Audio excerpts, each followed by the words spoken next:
جب افغانستان کے اندر چینج آیا تو ہمیں سب کو پتا ہونا چاہیے کہ جب اگست پچھلے سال جب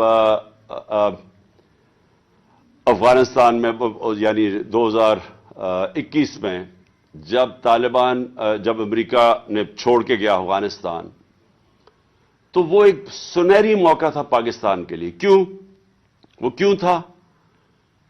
کیونکہ جو غنی حکومت تھی وہ غنی حکومت پرو انڈیا تھی. ادھر سے 3 ڈفرنٹ دہشت گرد گروپس ہمارے خلاف پاکستان میں آپریٹ کر رہے تھے. ہم نے پوری کوشش کی غنی حکومت سے دوستی کرنے کی. ہم نے یہ فیصلہ کیا کہ ہم نے کوئی افغانستان میں انٹرفیرنس نہیں کرنی. ہم نے یہ فیصلہ کیا کہ جو ہماری پرانی پالیسیز تھیں افغانستان میں جدھر ہم بیک کرتے تھے کئی گروپس کو، ہم نے یہ فیصلہ کیا کہ افغانستان کے لوگ اپنے خود فیصلے کریں، ہم نے کوئی انٹرفیرنس نہیں کرنی. لہٰذا ہم نے غنی حکومت سے بھی دوستی کی اور کوشش کی کہ طالبان اور غنی حکومت کے اندر کسی طرح کوئی پولیٹیکل سولوشن نکلا ہے. تو جب وہ طالبان کی حکومت آئی تو یہ پہلی دفعہ ایک ایسی حکومت آئی جو پرو پاکستان تھی.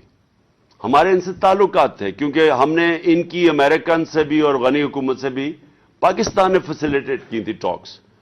تو جب ان کی حکومت آئی تو یہ سنہری موقع تھا کہ جو ٹی ٹی پی افغانستان میں چلی گئی تھی اور نمبر ہے ان کا کوئی 30-35 ہزار سے 40 ہزار ٹوٹل تھے، جس میں سے لڑنے والے 5 سے 7 ہزار تھے. یہ ہمیں آئی ایس آئی کی رپورٹس تھیں. تو اب جب ہماری ایک پرو پاکستان حکومت آ گئی اور یاد رکھیں کم از کم 3 لاکھ لوگوں کو ہم نے باہر کے لوگوں کو ایویکویٹ کروایا پاکستان کے ذریعے، جنہوں نے اور وہ اس لیے کیا کیونکہ ہمارے اچھے تعلقات تھے نئی حکومت سے.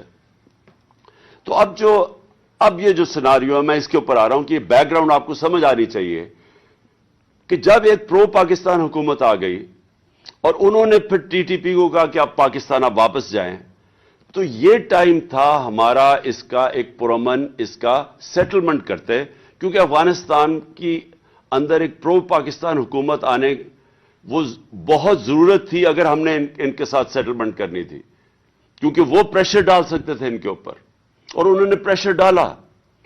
اور ہم نے آپس میں ہماری میٹنگز ہوئی اور ریگولر میٹنگز کرتے تھے.